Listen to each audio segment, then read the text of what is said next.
नमस्कार दोस्तों, RD news public channel में आपका स्वागत है। भारत के देश भर की सारी खबरें जानिए। इथियोपिया के पीएम अहमद अली ने पीएम मोदी को सम्मानित किया। मंगलवार को प्रधानमंत्री नरेंद्र मोदी को इथियोपिया के सर्वोच्च नागरिक सम्मान द ग्रेट ऑनर निशान ऑफ इथियोपिया से सम्मानित किया गया। ये नागरिक सम्मान पाने वाले पीएम मोदी पहले ग्लोबल लीडर हैं। पीएम मोदी पहली बार इथियोपिया के दौरे पर गए हैं। 2 MH-60R रोमियो हेलीकॉप्टर की दूसरी स्क्वाड्रन को कमीशन किया गया। यह हेलीकॉप्टर अमेरिका की लॉकहीड मार्टिन कंपनी द्वारा बनाया गया है, जिसकी लंबाई 64 फीट 10 इंच है। भारतीय नेवी ने MH-60R रोमियो हेलीकॉप्टर की दूसरी स्क्वाड्रन को कमीशन किया है। 6,880 किलोग्राम का यह हेलीकॉप्टर हिंद महासागर में भारत की निगरानी बढ़ाने का काम करेगा। MH-60R हेलीकॉप्टर रडार, सोनार और सेल्फ डिफेंस टेक्नोलॉजी से लैस दुनिया का सबसे आधुनिक मल्टी मिशन हेलीकॉप्टर है।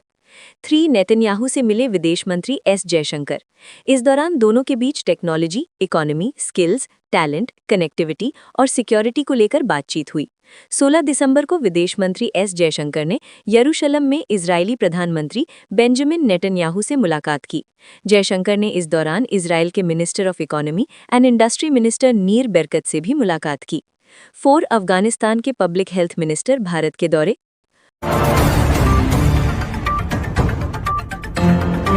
5 दिसंबर की बात है। पाकिस्तान के कराची में शेरशाह के सिंधी मोहल्ले में हिंदू महिला रानी बेटी को लेकर घर से निकली थी, तभी एक ऑल्टो कार आई जिसमें हथियारों से लैस 3 लोग सवार थे। वे रानी और उसकी 1.5 साल की बेटी को जबरन खींच कर ले गए।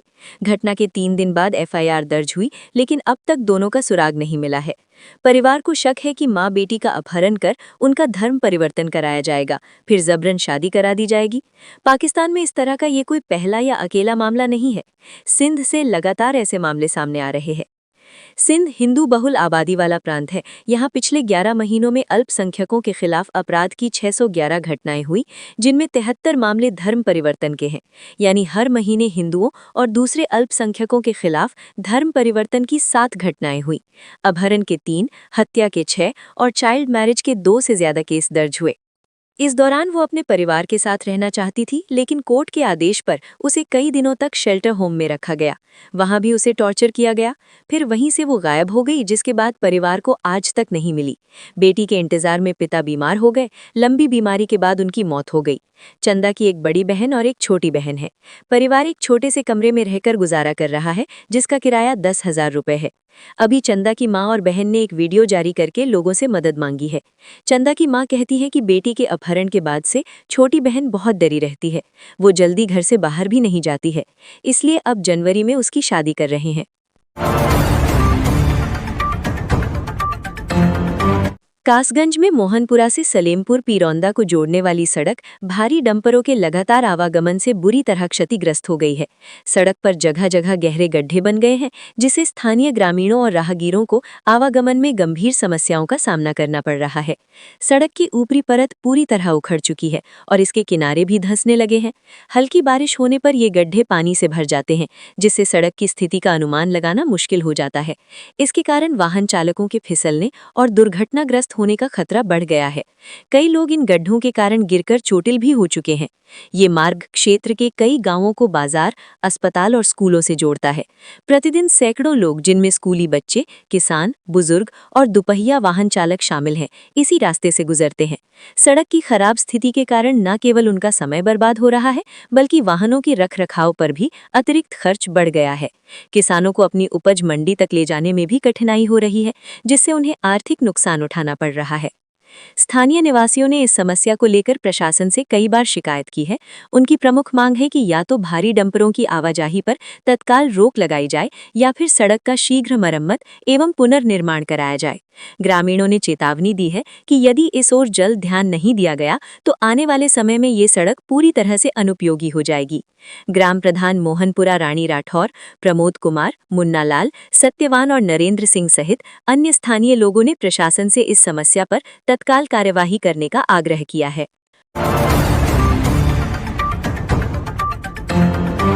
मध्य प्रदेश हाईकोर्ट ने जबलपुर प्रशासन के उस आदेश को रद्द कर दिया है जिसमें निजी स्कूलों को अधिक वसूली गई फीस लौटाने के निर्देश दिए गए थे। हाईकोर्ट ने अधिकारियों को फटकार लगाते हुए कहा कि उनके पास फीस तय करने और अलग-अलग निर्देश जारी करने का अधिकार नहीं है। ये स्कूल चलाने वाले मैनेजमेंट या सोसाइटी के अधिकार क्षेत्र में आते हैं।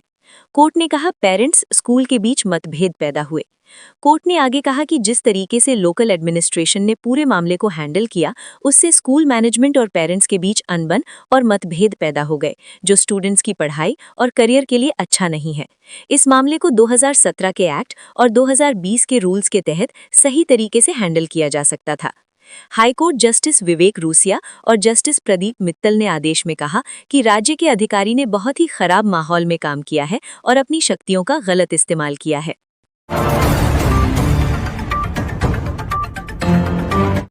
कर्नाटक हाईकोर्ट ने राज्य सरकार की मेंस्ट्रुअल लीव पॉलिसी पर लगाया अपना स्टे वापस ले लिया है। जस्टिस ज्योति एम ने केस को अगली सुनवाई के लिए 20 जनवरी तक टाल दिया है और पॉलिसी पर स्टे का कोई निर्देश नहीं दिया। बेंगलुरु होटल्स एसोसिएशन ने पॉलिसी के खिलाफ हाईकोर्ट में याचिका दायर की थी। इसकी सुनवाई के दौरान 9 दिसंबर को कोर्ट ने याचिकाकर्ताओं को राहत देते हुए पॉलिसी ऑर्डर पर स्टे लगा दिया था। हालांकि कुछ घंटे बाद राज्य सरकार के वकील शशि किरण शेट्टी ने कोर्ट को अंतरिम रोक पर पुनर्विचार करने की रिक्वेस्ट की। कोर्ट 10 दिसंबर को एक और सुनवाई के लिए राजी हो गया। शेट्टी ने कहा कि नई पॉलिसी एक प्रोग्रेसिव कदम है जिसे काफी विचार विमर्श के बाद लाया गया है। जस्टिस ज्योति एम ने अगली सुनवाई तक के लिए स्टे वापस ले लिया गया है। जस्टिस ज्योति एम ने अगली सुनवाई तक के लिए स्टे वापस ले लिया। इंडियन इंस्टीट्यूट ऑफ टेक्नोलॉजी यानी आईआईटी रुड़की ने जेईई एडवांस्ड 2026 के लिए सिलेबस जारी कर दिया है। स्टूडेंट्स ऑफिशियल वेबसाइट jeeadvanced.ac.in पर जाकर तीनों सब्जेक्ट्स फिजिक्स, केमिस्ट्री और मैथमेटिक्स का सिलेबस चेक कर सकते हैं। साथ ही सिलेबस के अकॉर्डिंग अपनी तैयारियों को आगे बढ़ा सकते हैं। सिलेबस के अनुसार तैयारी करने से स्टूडेंट्स फालतू की चीजें पढ़ने से बचेंगे, जिससे समय की बचत होगी।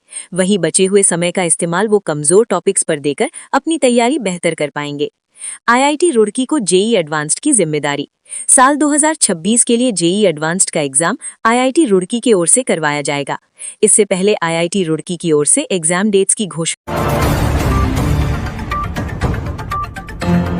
कर्नाटक के धारवाड़ शहर के शिवगिरी में बुधवार 17 दिसंबर को एक 24 वर्षीय युवती ने रेलवे ट्रैक पर कूदकर आत्महत्या कर ली।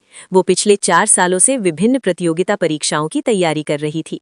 बल्लारी जिले की रहने वाली थी लड़की। मृतक युवती की पहचान पल्लवी कग्गल के रूप में हुई है। वो बल्लारी जिले की रहने वाली थी। पुलिस के अनुसार भर्ती प्रक्रियाओं में लंबे समय से हो रही देरी के चलते वो मानसिक रूप से परेशान थी। इसी तनाव के चलते उसने ये कदम उठाया। 4 साल से कर रही थी कॉम्पिटिटिव एग्जाम की तैयारी। पुलिस ने बताया कि उन्हें ये जानकारी भी मिली है कि हाल ही में उसकी सगाई हुई थी। मृतिका के माता-पिता धारवाड़ पहुंच गए हैं और उनके बयान, उसके दोस्तों और रूममेट्स के बयान दर्ज करने के बाद मृत्यु का कारण की पुष्टि की जाएगी। पल्लवी पिछले 4 सालों से प्रतियोगी परीक्षाओं की कोचिंग ले रही थी। ये घटना रेलवे पुलिस स्टेशन के अधिकार क्षेत्र में हुई है। पत्नी बेटी को किडनैप कर धर्म परिवर्तन कराने का शक। रानी के पति प्रेम कुमार बताते हैं कि हम कराची के शेरशाह इलाके के सिंधी मोहल्ले में रहते हैं। हमारे एक करीबी रिश्तेदार गुजरात के अहमदाबाद में रहते हैं। हालांकि केस को लेकर वो ज्यादा बातचीत करने के लिए राजी नहीं हुए। प्रेम ने इतना जरूर कहा कि हम भारतीय मीडिया से खुलकर बात नहीं कर सकते हैं। आप लोगों ने हमसे संपर्क किया, इस बात से काफी खुशी हुई।